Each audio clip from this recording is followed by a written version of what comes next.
어릴 때는 명절이 오면 아주 좋고 신나고 즐거웠는데 이제 나이가 들어보니까 이 세상 명절이 재미가 없고 하늘의 명절이 자꾸 그리워집니다.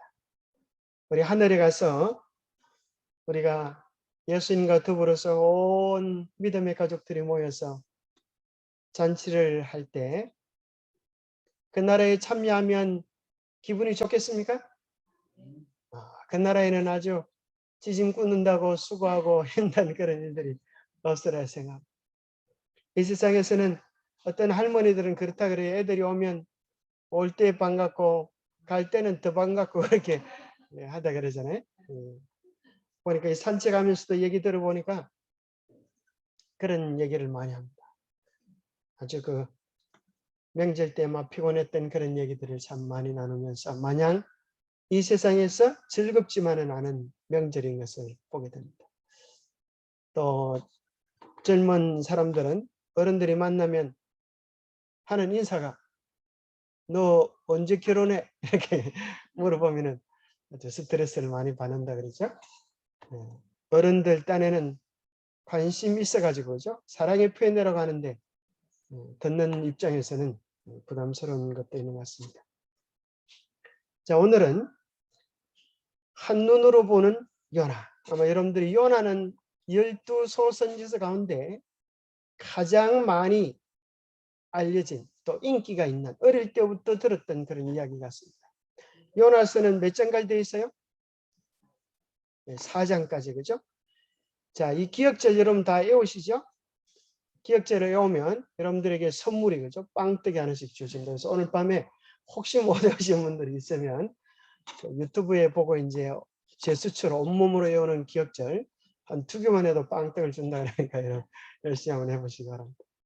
요나서 4장 11절 연사입니다. 연사 11절 기억절 한번 읽어보겠습니다. 시작.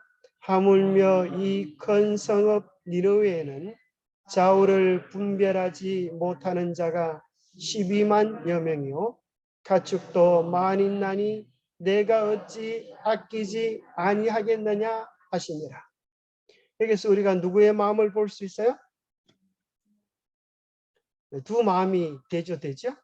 요나의 마음은 뭐 하고 싶어요? 이 12만여 명 가축과 함께 그냥 깡그리 싹 뭐 하고 싶어요? 죽이고 싶어요. 멸망하고 싶어요. 왜요? 왜 그렇죠? 니느웨에 대한 요나의 유감이 많아요. 왜 그런가 하면 이 나라는 누구와 원수국가요? 북방 이스라엘과 원수국가입니다. 그래서 나중에 아시리아가 누구를 쳐서 멸망시켜요? 북방 이스라엘을 쳐서 멸망시켜요. 그러니 원수국가가 잘 되는 꼴을 보고 싶어요? 안 보고 싶어요? 보기 싫어요. 그죠? 자기 친구가 잘 되는 것도 사촌이 논을 사도 배가 아픈데 자기 원수가 잘 되는 것은 엄청 보기 싫은 것입니다. 그래서 요나는 회개하라고 기별을 재려놓고 산 언덕에 올라가서 뭐하고 앉아 있어요? 쪽발씩 앉아가지고 여러분들이 언제 죽나 그것을 기다리고 있는 하나님께서 뭘 보내셨어요? 박능쿨을 또 어떤 데는 아주까리라 그러기도 하는데 어쨌거나 박능쿨을 보내가지고 시원하게 이제 있는데 또 뜨거운 바람을 불게 하셔서 박능쿨이 마르고 게다가 벌레가 와서 박능쿨을 싹 깔아먹으니까 그죠? 땡볕이 그냥 요나에게 비치니까 요나가 아주 화딱지가 나서 안 그래도 화딱지가 나는데 땡볕까지 부탁해가지고 화딱지가 나가지고 아주 뭐라 그래요? 내가 성이 나서 죽겠습니다. 그렇게 요나가 아주 그렇게 얘기합니다.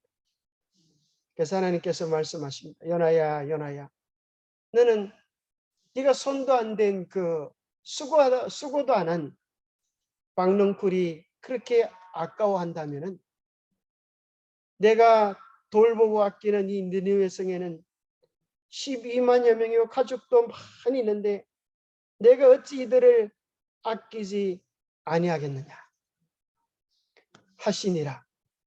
요나서 4장 11절. 이것이 요나서의 결론입니다. 그럼 요나가 뭐라고 대답했을까요? 요나가 뭐라고 대답했을까요?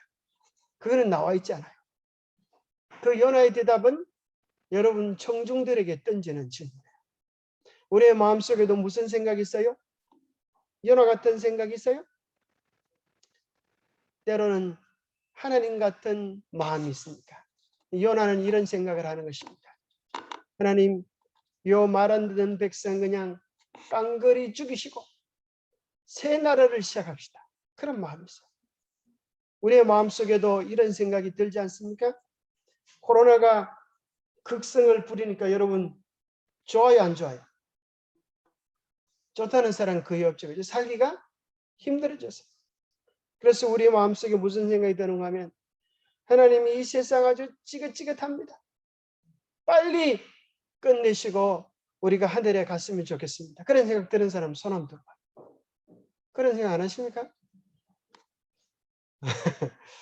그런데 그 생각보다 먼저 앞서야 되는 마음이 요나서 4장 11절의 마음이다. 무슨 마음이에요? 주님이 지금 오시면 이 도성에, 꿈이 도성에 몇 명이 살아요? 좌우를 분별하지 못한다는 말은 복음을 깨닫지 못하고 뭐가 중요한지를 깨닫지 못하는 백성들이 뭐 하는 데 매여 있어요? 먹고 사는 데 매여 있는 그런 백성들이 42만여 명이고 가축은 별로 없지만 강아지 고양이들도 많은데 내가 어찌 이를 아끼지 아니하겠느냐. 그래서 우리의 마음속에 무슨 생각을 하셔야 되는가 하면 이 하나님의 마음을 가지고 복음을 적어도 땅끝까지는 못하더라도 우리가 사는 도성에 복음을 전하기 위하여 힘을 다했는가. 그죠? 힘을 다했는가. 우리의 사명을 다했는가. 그것을 요나서를 통하여 하나님께서 우리에게 물으시는 것입니다.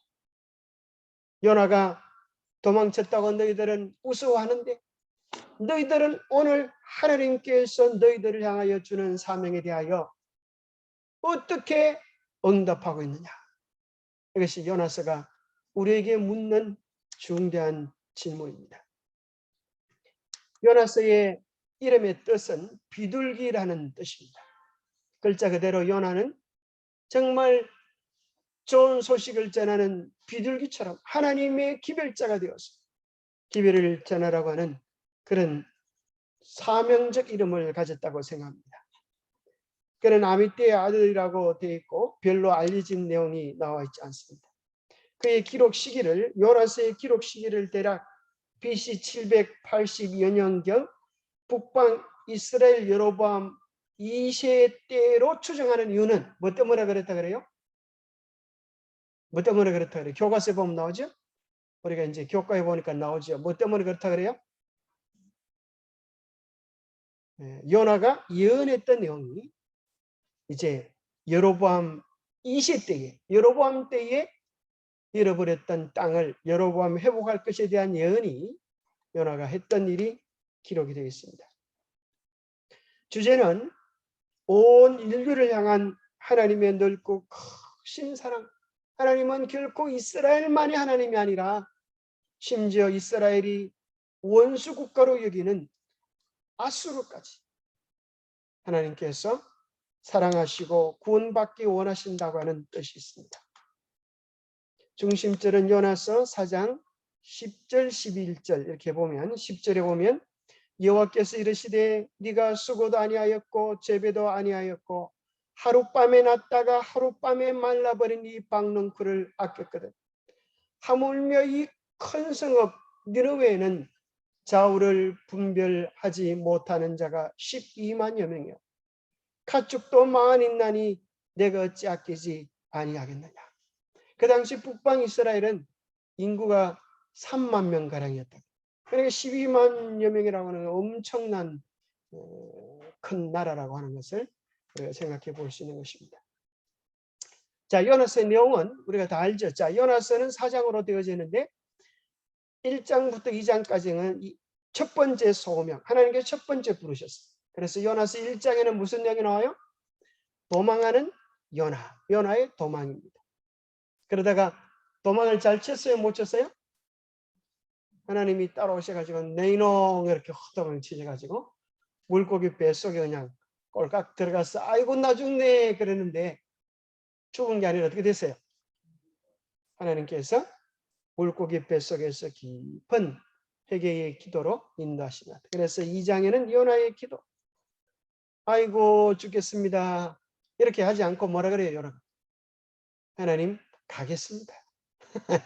뭘 깨달았어요?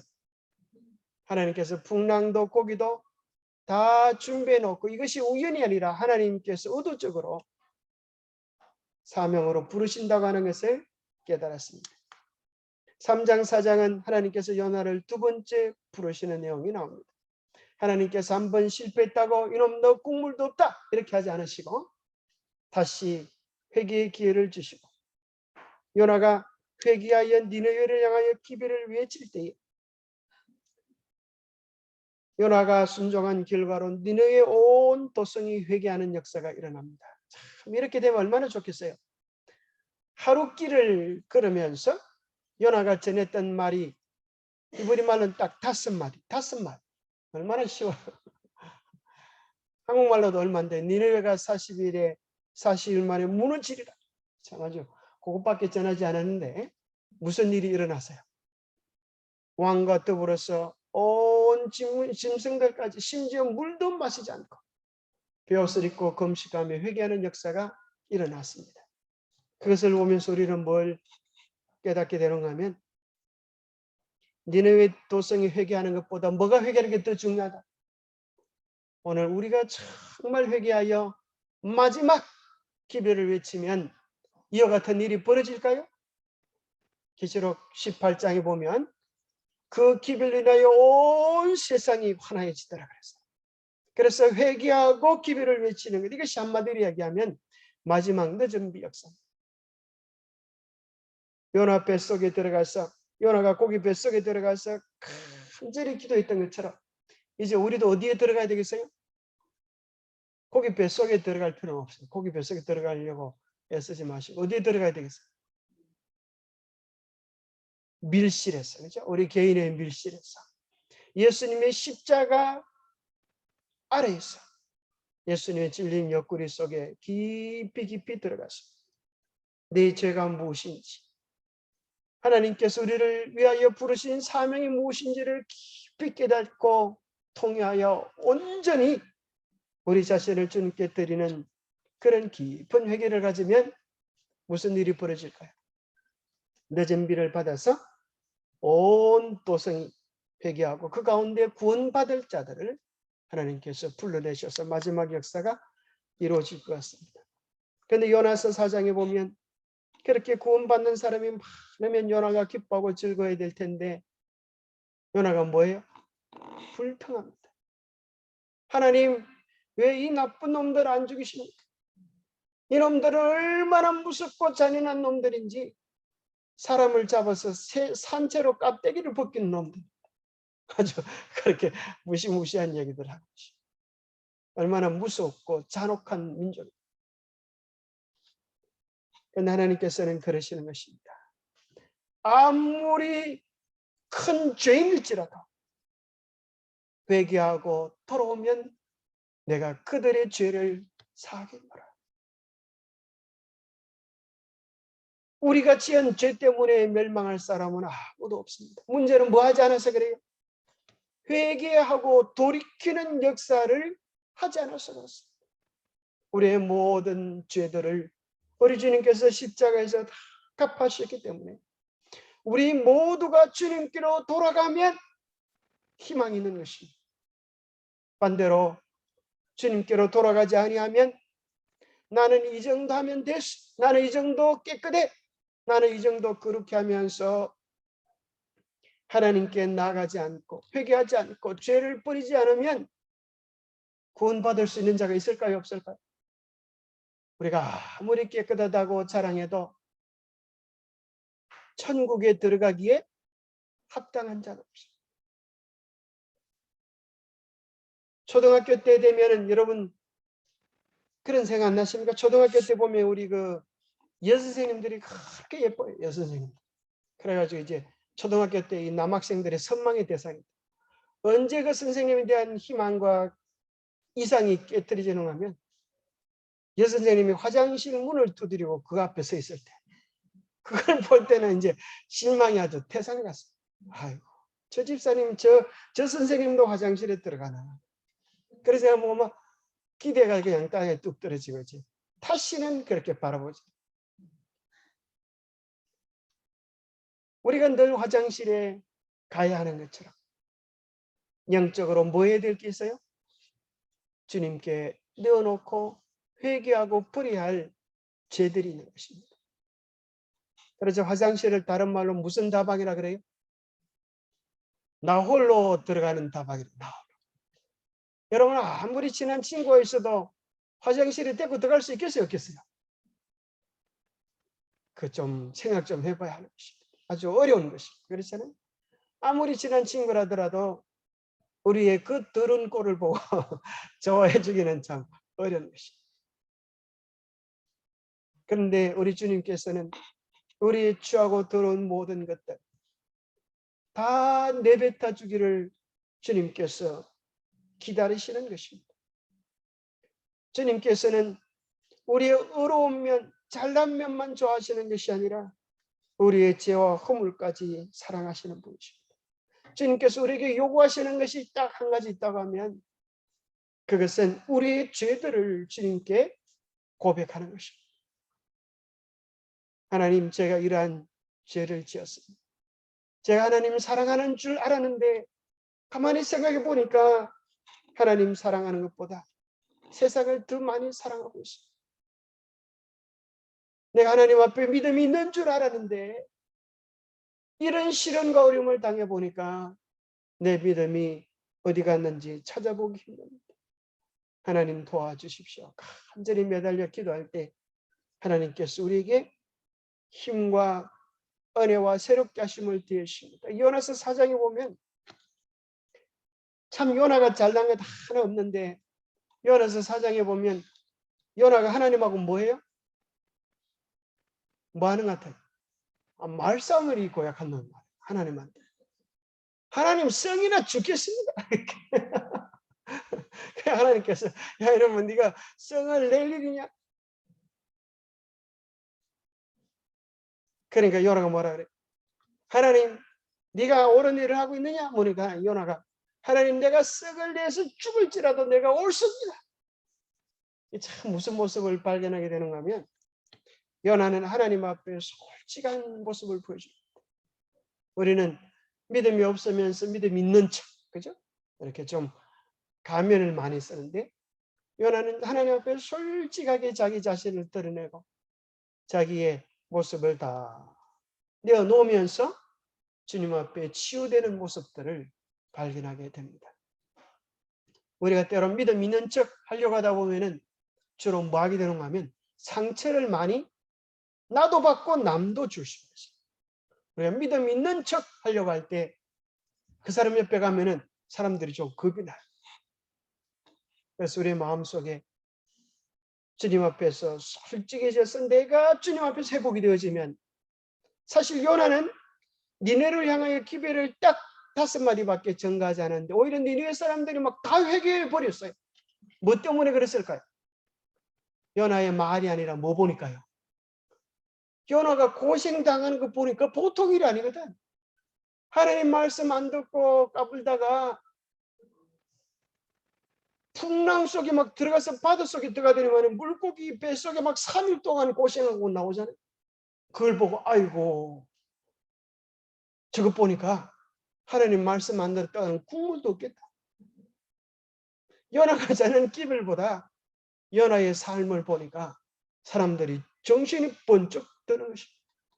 저 사람이 어디에 있어야 될 사람인데 고기 뱃속에 있어야 될 사람인데 나와가지고 고함을 치거든요.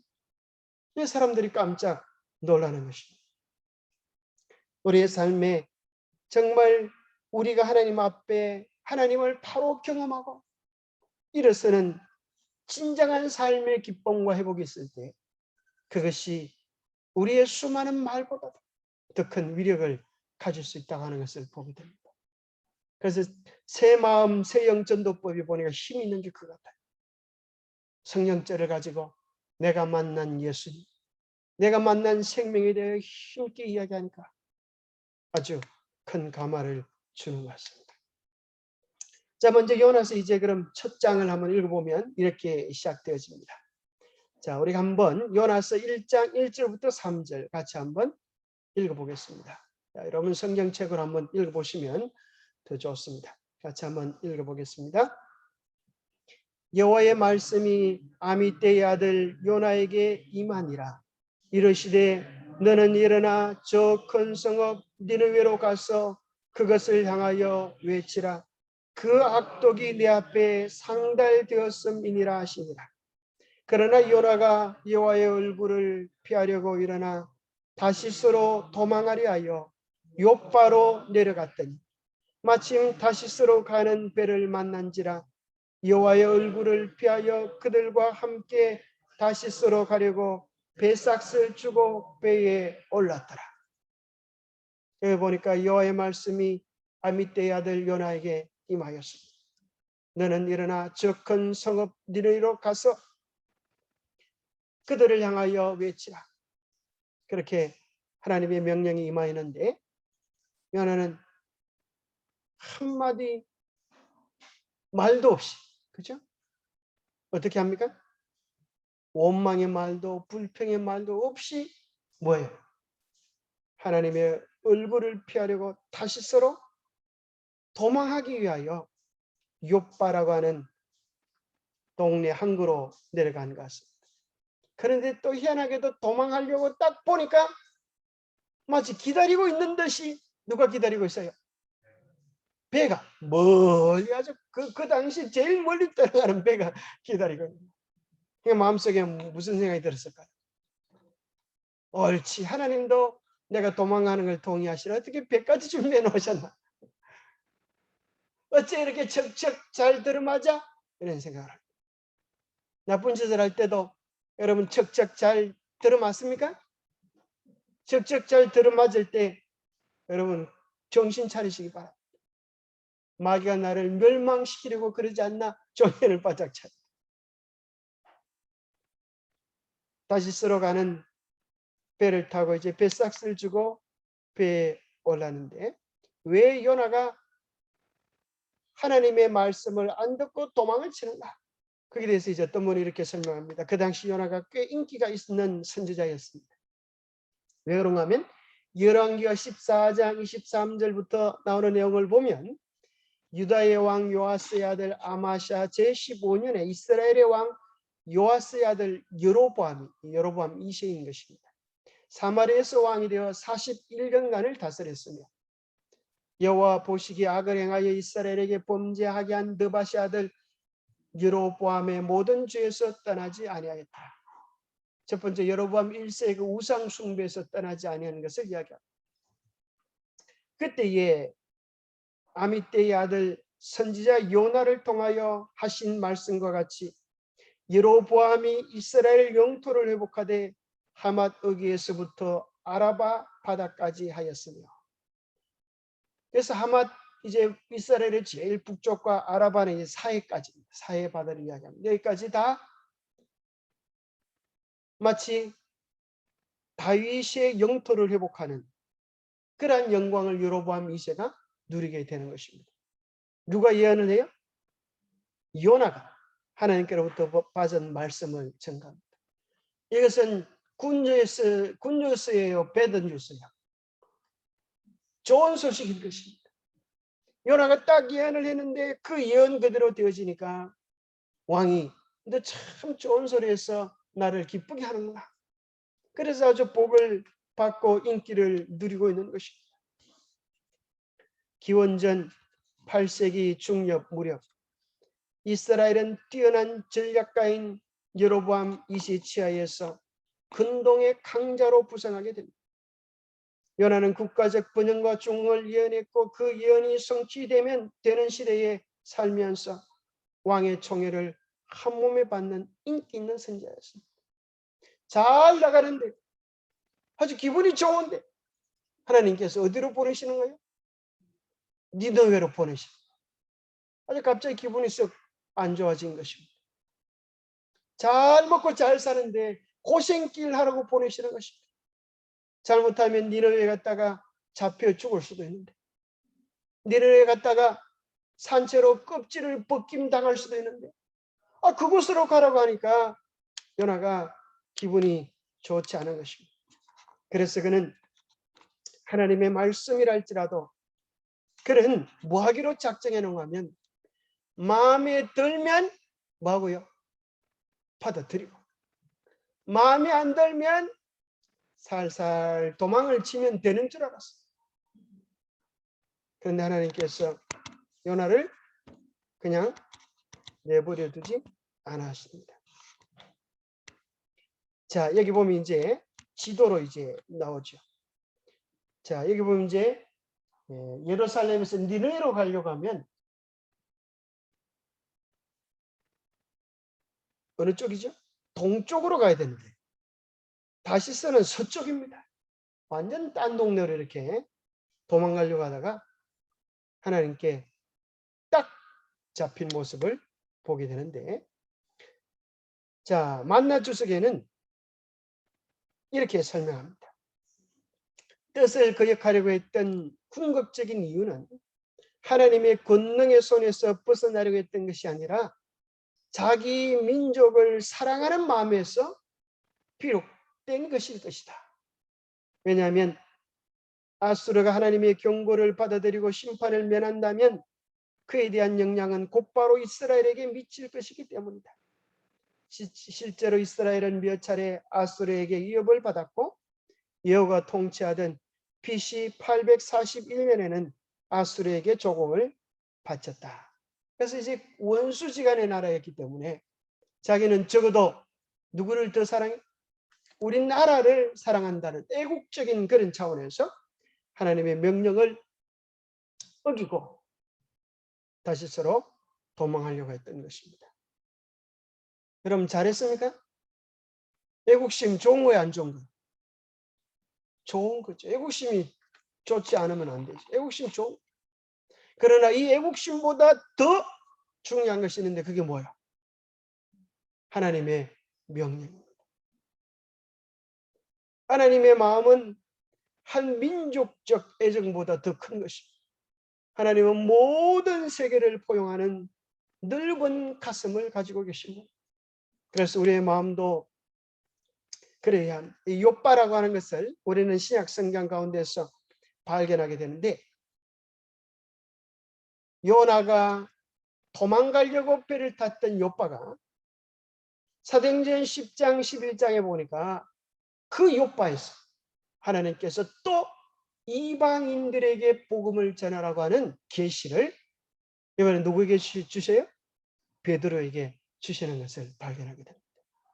욥바가 어떤 곳이에요? 항구 도시죠. 항구 도시. 그러니까 이제 항구 도시니까 이리 가는 사람, 저리 가는 사람, 이방인들도 많이 찾아오는 그런 곳입니다.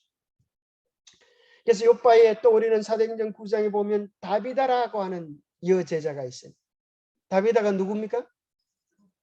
도로가죠. 도로 회장님이 어디 출신이라고요? 욥바 출신이다. 그래서 욥바 출신.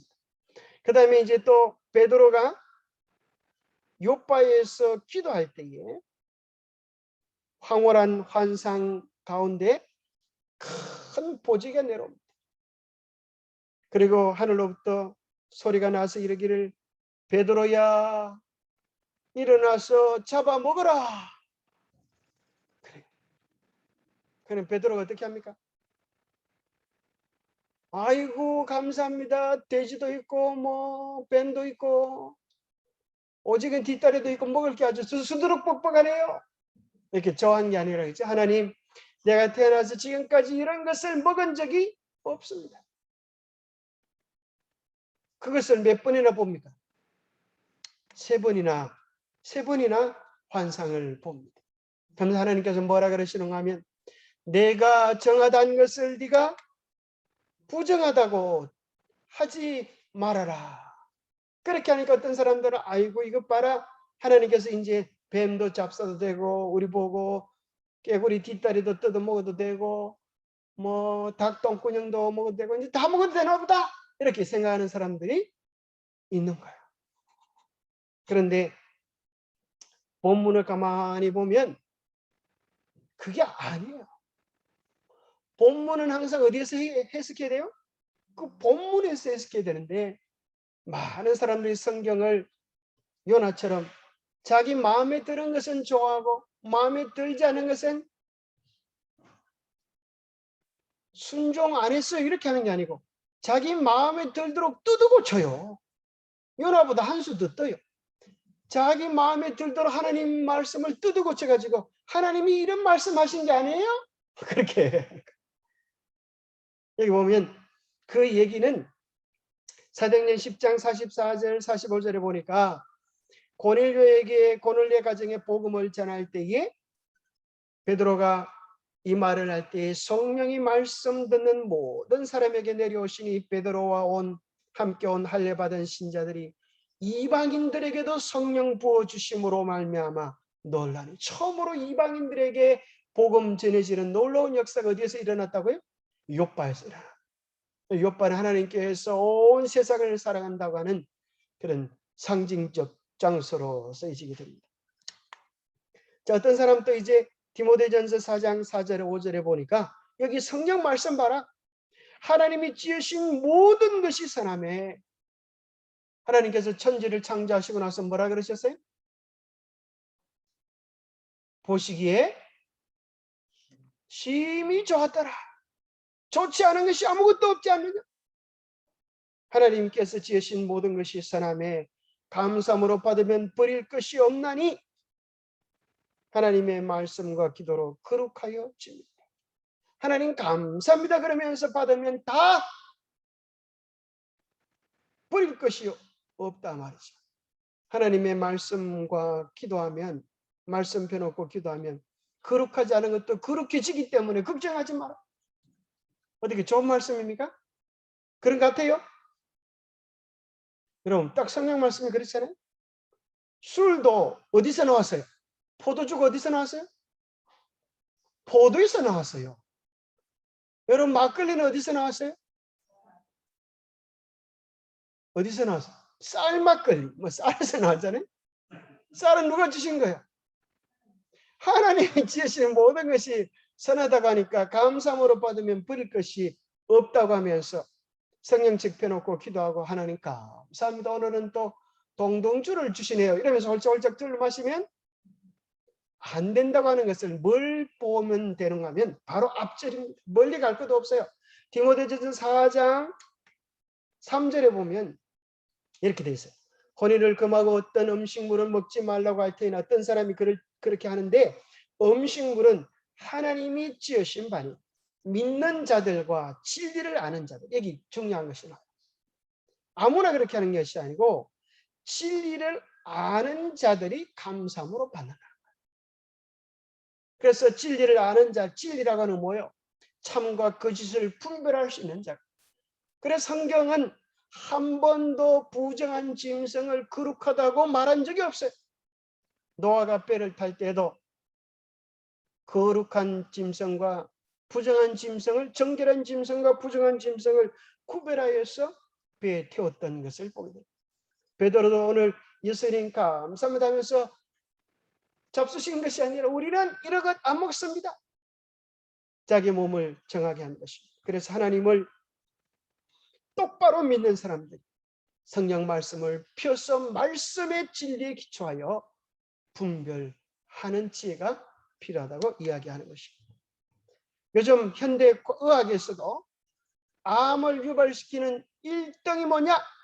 그럴 때 현대 의학에서도 이렇게 얘기합니다.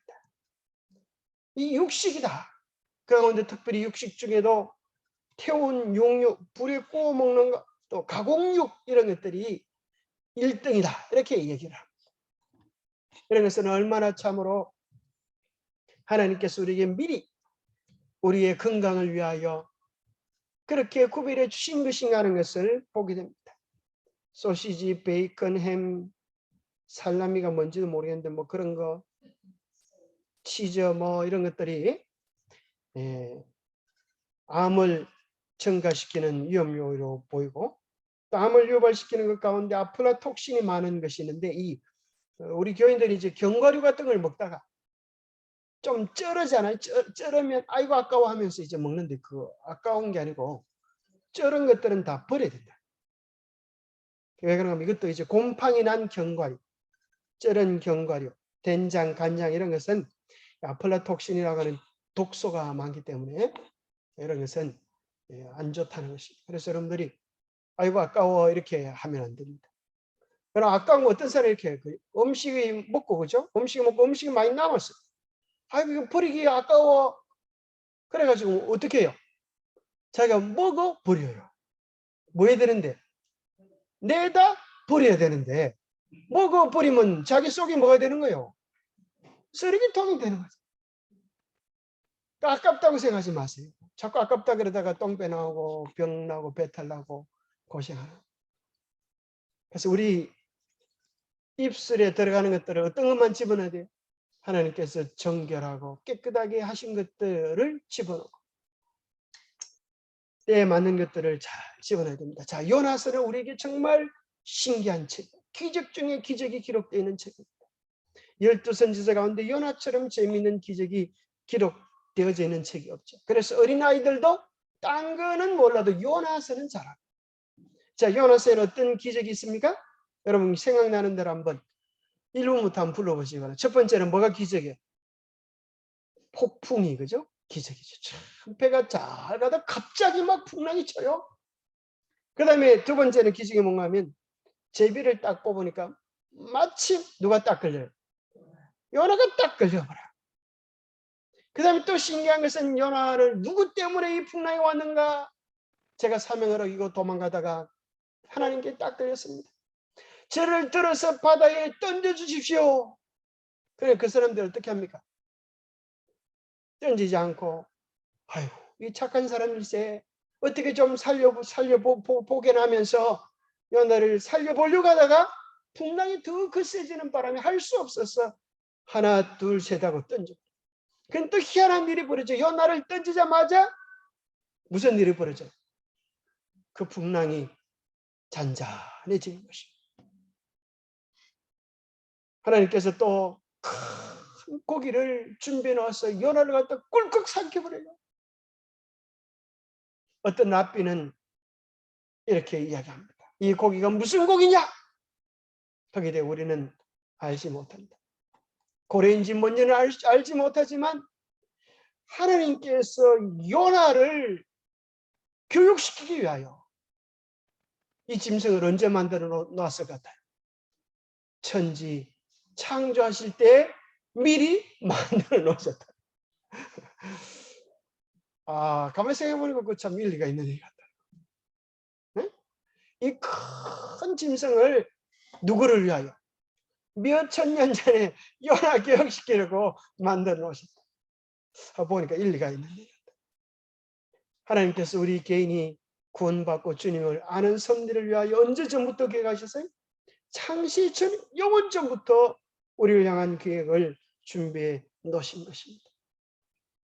그래서 때로 우리가 일이 잘 되는 것도 하나님께서 우리를 교육시키는 과정이 되기도 하지만 때로는 모두 교육 훈련 과정이 돼요. 고난도, 고래 뱃속에 들어가는 경험, 때로는 손에서 눈물을 흘리는 그런 경험들 속에서도 하나님께로 돌아가면 위로와 답이 있다고 하는 사실을 기억해야 되겠습니다. 다섯 번째 보면 고래 뱃속에서 3일 동안 산다고 하는 이것도 참 기적 같은 일 아니에요? 고래 뱃속에서 어떻게 큰 물고기 속에서 뱃속에서 3일간 여러분 살 수 있겠어요? 그 어두컴컴함 속에서 어떻게 살았는지 참. 그래서 어떤 사람들이 요나서는 실화가 아니고 우화다 그렇게 이야기하는 사람도 있습니다. 그런데 우리가 이것을 실화로 받아들일 수밖에 없는 이유가 뭐 때문에 그렇죠? 예수님께서 요나의 기적을 이야기하십니다. 기적 중에 기적. 그 다음에 물고기가 또 토해낸 것이 하필이면 소똥 위에 그렇게 토해낸 게 아니고 이렇게 해변에 이렇게 토해내서 딱 살도록 하신 것도 신기한 것이고 박농클 하나님께서 준비해 놓으신 기적 중의 기적, 벌레의 기적, 뜨거운 동풍의 기적, 니느웨 사람들이 회개하는 놀라운 기적들을 준비해 놓으셨지만 이보다 더 크고 놀라운 기적이 무슨 기적이에요?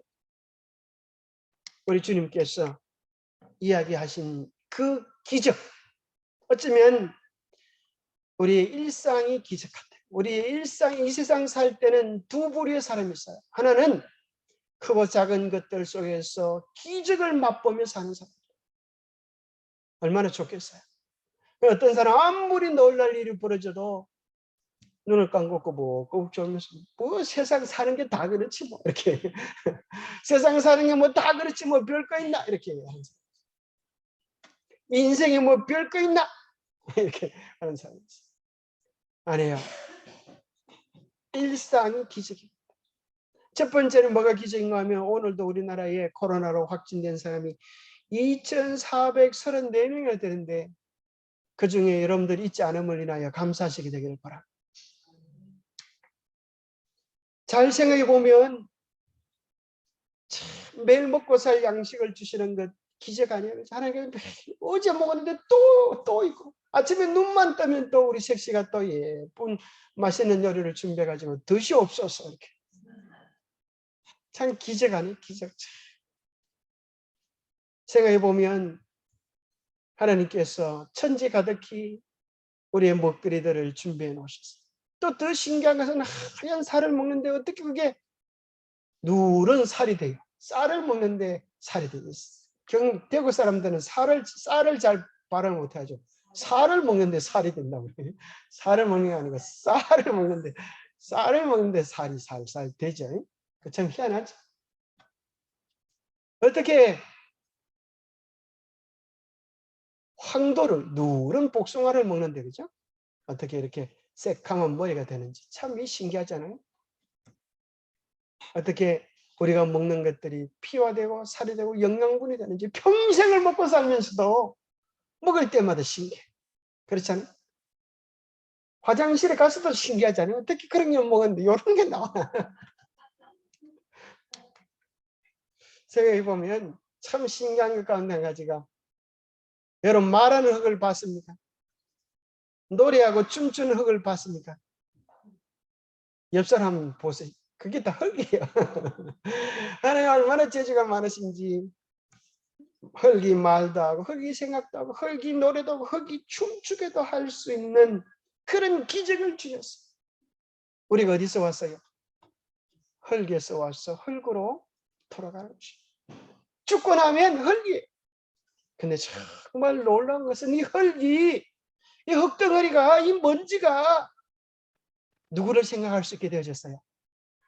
하나님을 생각하고 하나님의 사랑을 누리고 심지어 베드로서에 보면 신의 성품을 닮아서 하나님의 성품을 닮아서 하나님과 더불어 영원히 살 존재로 만들어 주신다고 하니 이 얼마나 감사하고 놀랄 기가 찬 기적입니다. 누가 이 작은 인간의 두뇌 속에 우주를 생각하고 우주보다 더 크신 하나님을 모실 수 있게 하겠습니까? 누가 매일 1분 1초도 쉬지 않고 우리의 심장을 뛰게 할 수 있겠습니까? 참 신기한 것 참 많은 것 같아요. 하루에 눈이 몇 번 끔뻑끔뻑 할까요? 하루에 한 2만 번 이상 끔뻑끔뻑 한다. 참 신기하죠. 그래서 여러분들이 눈을 자꾸 끔뻑끔뻑 하면은 이렇게 눈이 깨끗해지고 좋아진다 그래요. 눈싸움 하면 그거 안 좋다 그래요. 눈을 째려보고 이렇게 하면은 눈이 상한다 그래요. 그래서 생각해 보면 하나님께 만드신 인체 참 신기한 것입니다.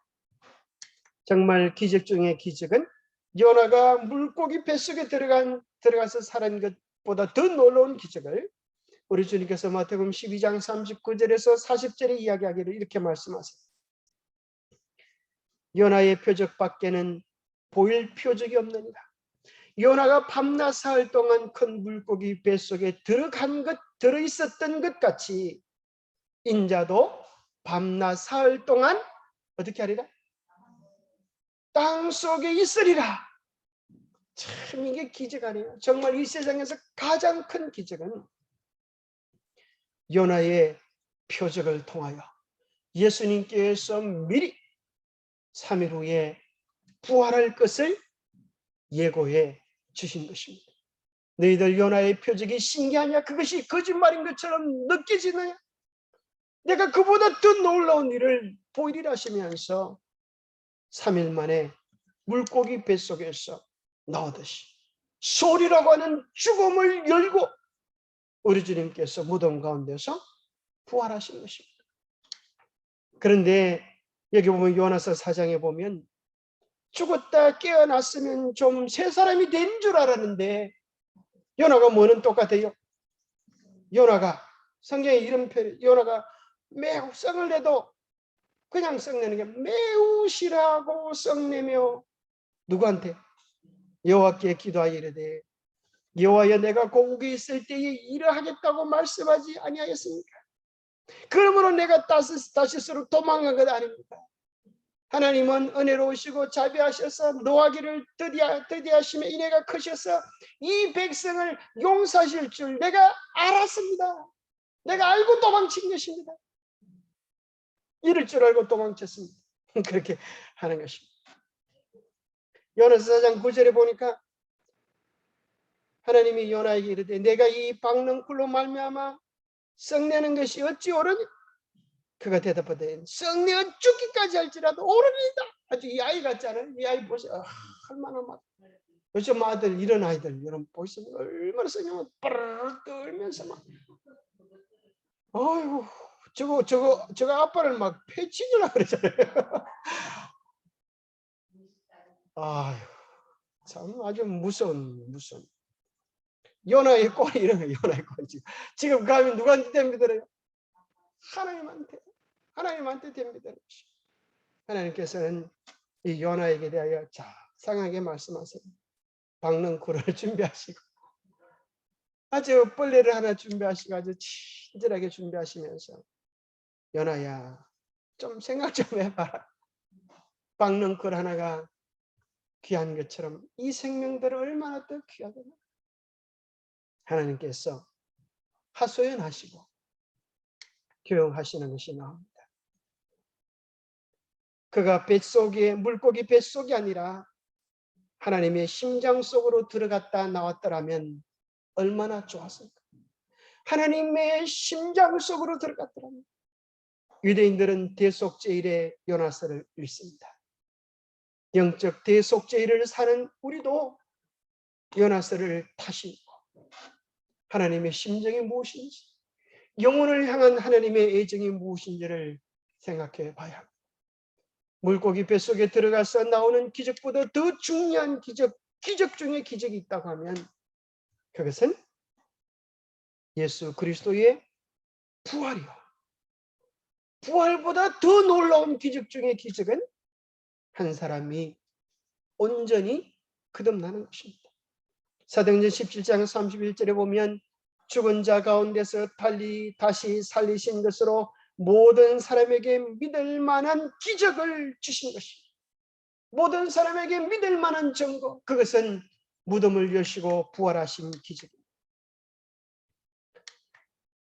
그래서 이것을 통하여서 예수님이 하나님 아들 그리스도이심을 믿고 그 이름을 믿고 그 이름을 힘입어 우리로 하여금 생명 영생을 얻게 하려고 하셨던 것이 하나님의 계획입니다. 로마서 8장 11절에 보면 기적 중에 기적은 예수를 죽은 자 가운데에서 살리신 이의 영이 너희 안에 거하시면 그리스도 예수를 죽은 자 가운데서 살리신 이가 너희 안에 거하시는 그의 영으로 말미암아 너희 죽을 몸도 살리시리라. 자, 예수님이 부활하게 된 근거를 여기 이야기하기를 뭐 때문에 부활하게 되었다고요? 성령이, 그죠? 그의 영으로 말미암아 예수를 죽은 자 가운데서 살리신 이의 영, 성령이 너희 안에 거하면 무슨 일이 벌어진다? 첫 번째, 무슨 일이 벌어진다? 너희도 너희 죽을 몸도 살아난다. 예수님의 부활은 뭐에 대한 증거라고요? 우리의 부활에 대한 예고편이라고. 얼마나 감사합니까? 예수님이 부활했던 것처럼 너희도 부활하겠다. 또 두 번째 사실은 여기 죽을 몸이라고 하는 것은 뭘 얘기하는가 하면 바로 13절에 내가 육신대로 살면 반드시 죽을 것이로되 영으로서 몸의 행실을 죽이면 살리라. 예수님이 재림하실 때 부활할 것뿐 아니라 그 성령이 오늘 우리 안에 거하시면 무슨 일이 벌어져요? 성령으로서 몸의 행실, 죽을 행실을 이기고 부활케 되는 새 생명 가운데 살게 되는 역사가 일어나게 되겠다. 이것이 우리가 경험해야 될 기적 중에 기적인 것입니다. 무덤 속에서 사망 속에서 일어나는 것처럼 우리의 죽은 행실에서 일어나는 것, 이것이 주님께서 우리에게 베푸시고자 하는 기적 중에 기적인 것입니다. 요나가 물고기 뱃속에서 나온 것이 사실이듯이 주님이 부활하신 것이 사실이듯이 오늘 우리를 얽어매고 있는 죄악적 사단의 속박 속에서 벗어나는 것이 또 하나의 사실이 되어야 할 것입니다. 우리가 사단의 속박을 끊을 수 있는 것은 기적이 아닌가? 사단에 대한 적대감은 사람의 마음의 본성이 아니요 하나님의 은혜로 말미암아 주입된 것이다.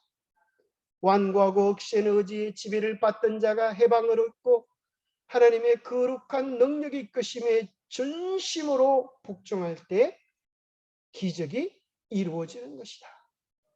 우리가 우리 자신을 전적으로 주님께 굴복시킬 때 우리 속에 새 생명 역사가 일어난다는 것입니다. 한 영혼이 회개하고 하나님을 사랑하고 그 계명을 지키기를 배우는 때마다 여기 새 영과 새 마음이 나옵니다. 그래서 우리가 매일 아침마다 기도해야 합니다. 하나님 새 영과 새 마음을 주십시오. 성령께서 우리 안에 오셔서 우리에게 새로운 마음을 주십시오. 그 약속이 성취되어지도록 우리가 매일 기도해야 합니다. 그래서 성령을 위한 기도를 해야 합니다. 아침마다 자신을 철저하게 주님께 굴복시키는 기도를 해야 합니다. 인간의 마음에 일어나는 변화, 곧 인간의 품성의 변화는 살아계신 구주께서 영혼을 구원하시려고 역사하고 계심을 보여주는 기적이다. 그리스도 안에서 은행일지의 세계는 하나의 큰 기적 중의 기적이다. 옛날 우리 어르신들이 그런 소리 하죠. 사람은 고쳐 못 산다. 사람 바뀌지는 게 아니다. 그런데 사람을 바꾸는 일이 일어납니다. 천지를 창조하신 창조의 영 성령께서 우리 안에 거하시면 우리가 흙이 되어지면 우리가 우리 자신의 영광을 내던지고 주님의 손에 온전히 들여진 흙이 되어지면 주님은 우리를 통하여서 새 창조의 역사를 이루실 수가 있습니다. 누구든지 그리스도 안에 있으면 새로운 피조물이다. 이전 것은 지나갔으니 보라 새 것이 되었도다 하시는 귀한 경험이 우리 안에서 일어나는 것입니다.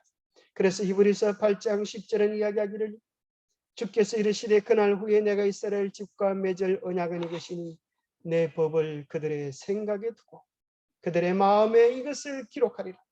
나는 그들에게 하나님이 되고 그들은 내게 백성이 되리라.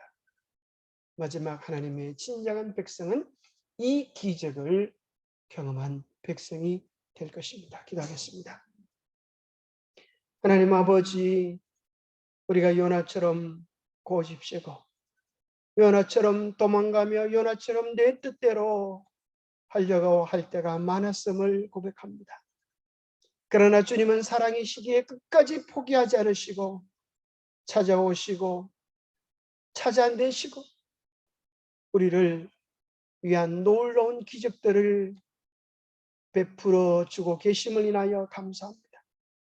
오늘 요나를 위한 하나님의 놀라운 사랑과 베풀음을 보면서 오늘 우리를 향한 하나님의 놀라운 사랑과 기적을 깨닫고 우리 자신을 전적으로 주님 손에 드리게 하여 주옵소서. 그래야 우리 안에서도 새롭게 하시는 놀라운 기적을 맛보게 하여 주시옵기를 우리 주 예수 그리스도 이름 의지하여 간절히 간구하옵나이다. 묵상 기도로 마치겠습니다.